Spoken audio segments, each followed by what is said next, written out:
The Last Battle is the show where we explore the latest and greatest on leadership, advocacy, science, and therapies in the battle against cancer. On The Last Battle, we'll be exploring with global innovators and leaders the many exciting developments driving optimism in the world of cancer. Great thanks for listening as we move forward with The Last Battle, a Cloudcast Media production.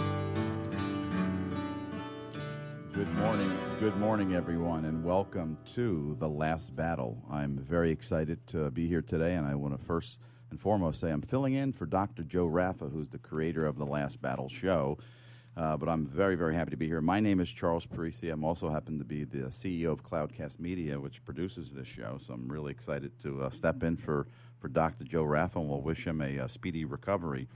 The Last Battleful is the podcast where we have meaningful conversations on 4 key areas related to the cancer challenge here in this country: leadership, advocacy, science, and therapies. And so very happy to have back on the show Lizzie Wittig from Komen San Diego. And Komen is just an unbelievable organization in both research and advocacy, here not only in San Diego, but on a national basis, with all of the different things they do, from the race for the cure, advocacy, raising money for research, and just so excited to have Lizzie back on the show here today. Lizzie, welcome back. Thanks for having me. This is really exciting. So you had such a good time, you wanted to come back. I did, yeah. Nice. This so is amazing. You'll be here next month too, then. Sure. Okay, great. Well, Lizzie, I'm gonna let you introduce our unbelievable guest that Komen has put together for the Last Battle show here today. So I'm gonna just turn the mic over to you and introduce our guest. Great, thanks. Yeah, I'm excited to welcome Dr. Geoff Wahl today with us.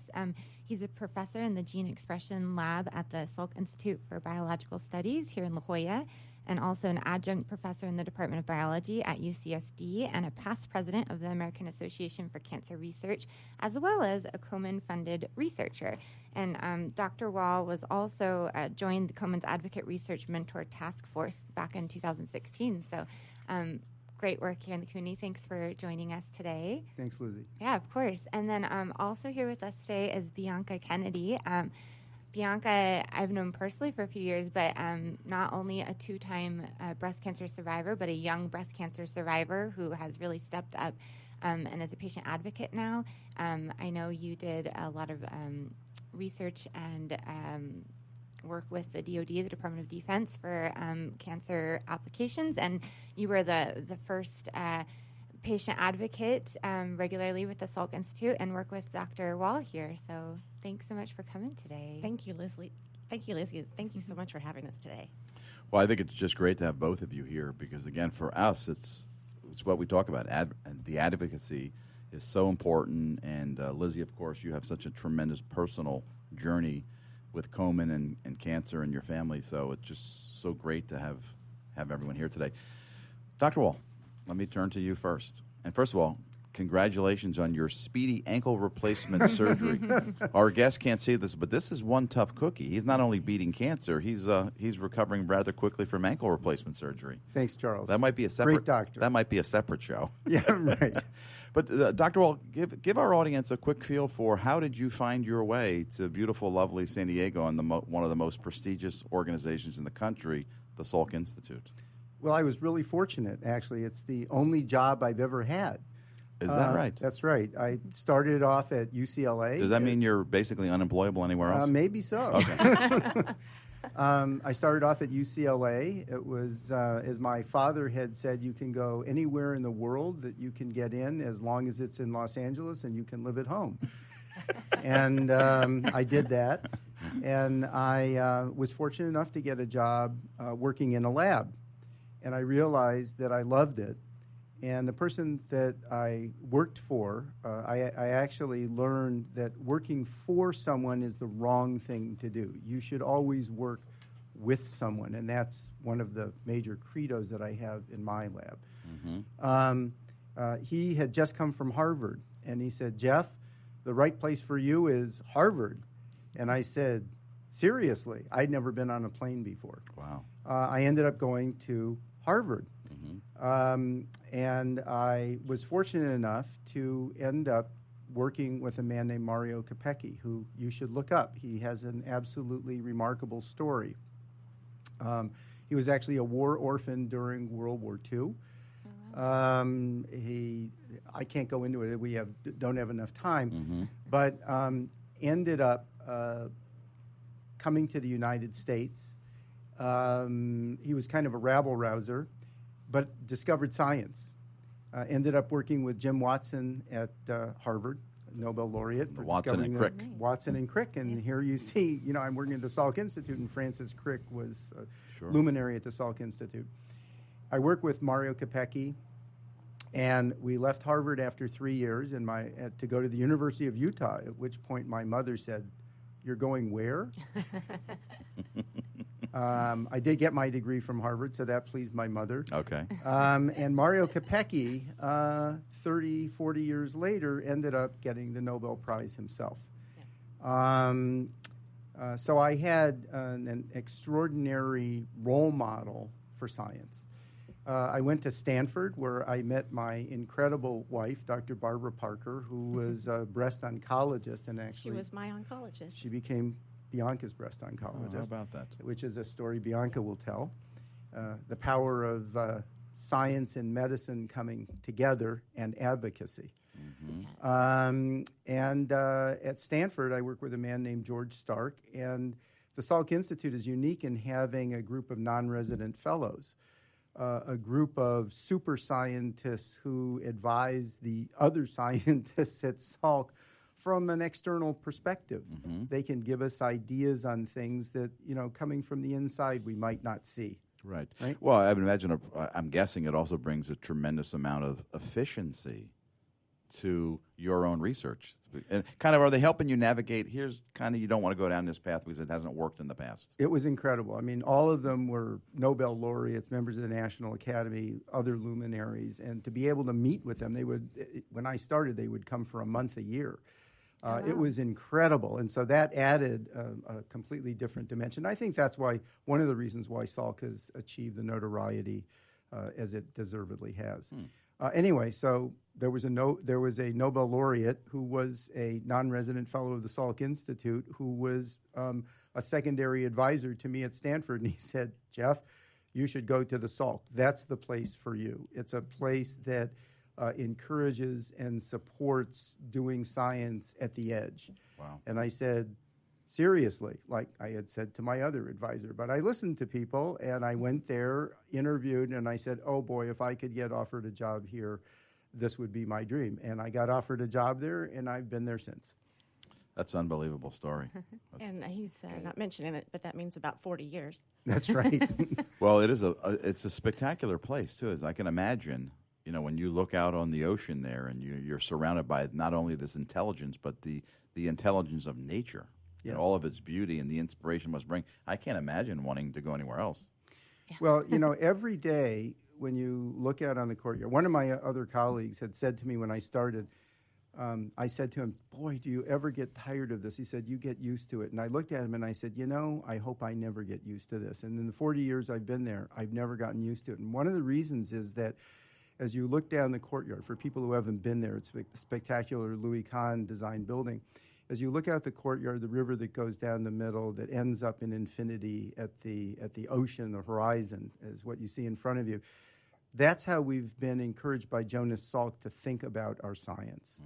Don't think about what's possible today. Think about what we have to do for tomorrow. Wow. Think about being wise ancestors. Think about the impact of what you do today on its impact on the generations to come.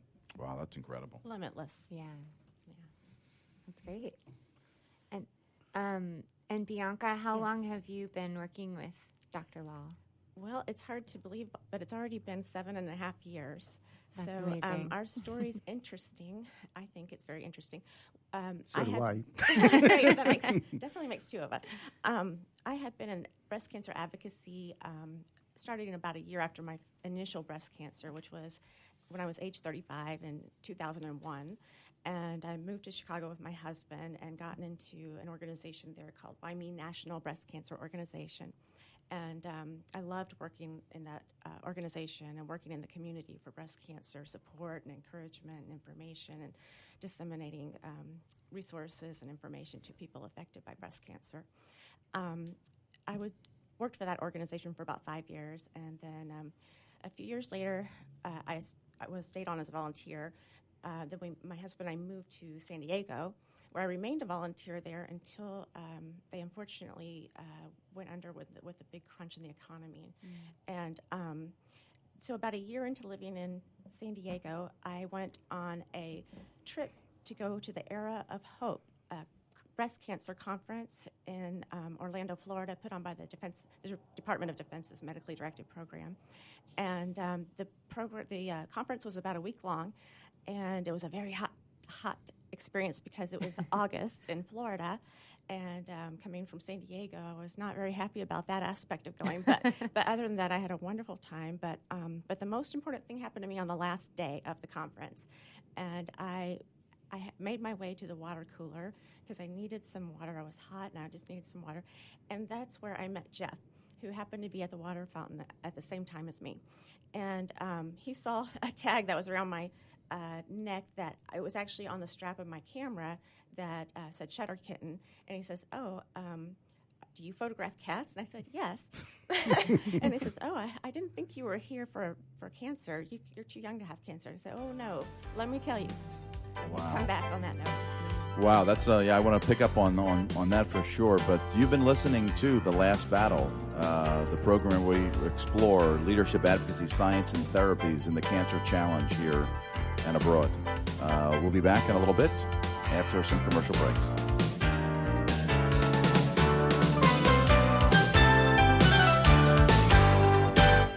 In the military, things can change in an instant. At Navy Mutual Aid Association, we understand because it's our life too. That's why our dedication to serving the life insurance needs of our military veterans and their families is unrivaled. Navy Mutual offers superior life insurance protection without military service restrictions and limitations. A single focus on providing the peace of mind military families are looking for. That's what we do. Navy Mutual, insuring those who serve. Call 800-628-6011 or go to NavyMutual.org. One person has the power to change the world, impact millions of lives, and leave a legacy for lifetimes to come. That person is you.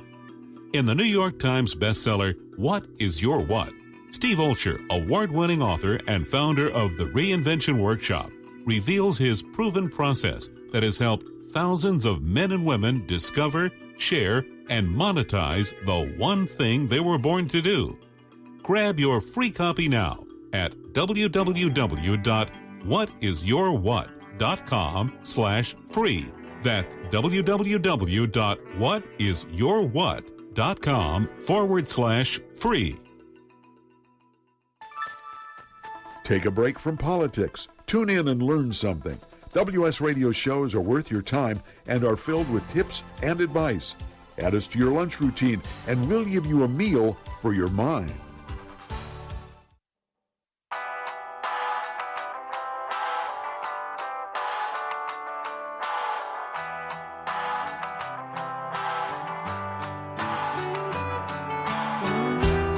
The Last Battle is the show where we explore the latest and greatest on leadership, advocacy, science, and therapies in the battle against cancer. On The Last Battle, we'll be exploring with global innovators and leaders the many exciting developments driving optimism in the world of cancer. Great thanks for listening as we move forward with The Last Battle, a Cloudcast Media production. Welcome back to The Last Battle. This segment is brought to you by American National Investments, San Diego's leader in creating spaces to relax, enjoy, and share. I'm so happy to kick off this next segment. This is Charles Priest, and I'm joined today by Lizzie Wittig from Komen San Diego, Dr. Geoffrey Wahl from the Salk Institute, and our very special guest and advocate, Bianca Kennedy. Thank you so much. Well, welcome back, everyone. Thank you. Shall I continue where I Yes, left let's continue off? with the story about kittens and how photos. How we met, yes. So I'm glad I was wearing that because that attracted his attention that day, and he was quizzical about it. He himself loves photography, so that probably was what sparked our even having that conversation. In any case,